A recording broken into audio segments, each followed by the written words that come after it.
The room was quiet in a way that felt heavier than noise. Not empty, just full of things we hadn't said yet. The soft hum of the air conditioner blended with the distant sounds of celebration still echoing somewhere in the building. Laughter, music, clinking glasses, all signs that the world outside was alive and moving forward, while inside this room, time had slowed to a fragile pause. This was our first night together as husband and wife. I stood near the window, loosening my tie for the third time, even though it was already loose. She sat on the edge of the bed, her back straight, her hands folded in her lap as if she were waiting for instructions she didn't know how to ask for. The dim light from the bedside lamp painted her in warm shadows, making her look familiar and completely new at the same time. We had known each other for years. We had talked for hours on the phone, shared secrets, argued over small things, dreamed out loud about a future that felt distant and impossible back then. We had stood together through family pressures, long engagements, delayed plans, and moments when love felt more like patience than passion. But tonight was different. Tonight, there was no distance left to hide behind. I turned away from the window and looked at her. She lifted her eyes slowly, and for a second, neither of us smiled. Not because we were unhappy, but because the moment felt too real to decorate with expressions we didn't fully understand yet. "You're quiet," I said, my voice softer than I expected. She nodded.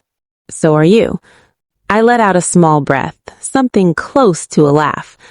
"I don't know what to say. That makes two of us." Silence returned, but this time it wasn't uncomfortable. It was cautious, respectful, like we were standing at the edge of something beautiful and dangerous, unsure whether to step forward or admire it from afar. I sat beside her, leaving just enough space between us to acknowledge that closeness was now a choice, not an accident. I could feel the warmth of her arm, the faint scent of her perfume, something subtle, something she must have chosen carefully. She was nervous. I could tell by the way her fingers twisted together, by the shallow rhythm of her breathing. So was I. Marriage had suddenly turned the abstract into the immediate. Love was no longer just promises and words. It was presence, responsibility, vulnerability. "I never imagined it would feel like this," she said quietly. "Like what?" She hesitated. "Like everything I've ever wanted and everything I'm scared of happening at the same time." I turned to face her fully. "You don't have to be scared. Not of me." "I know," she said quickly, then paused.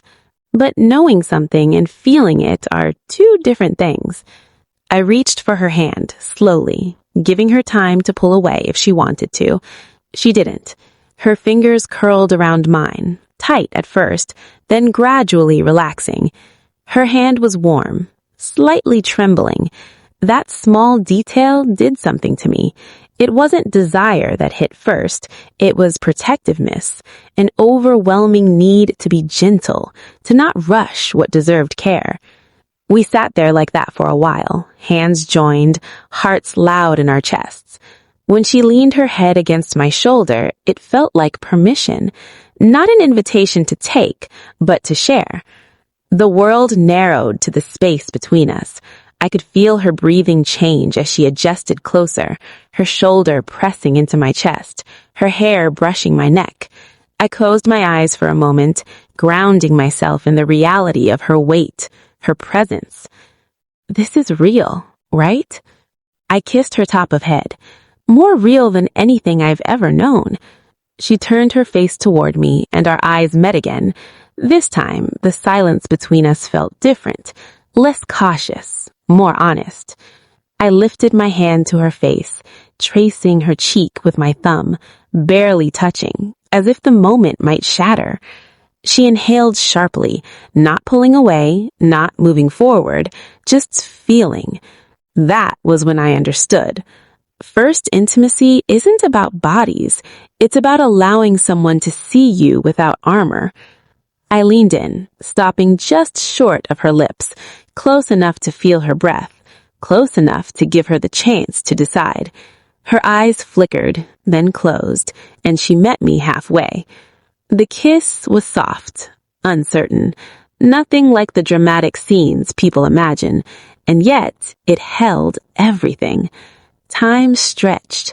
The world outside disappeared completely.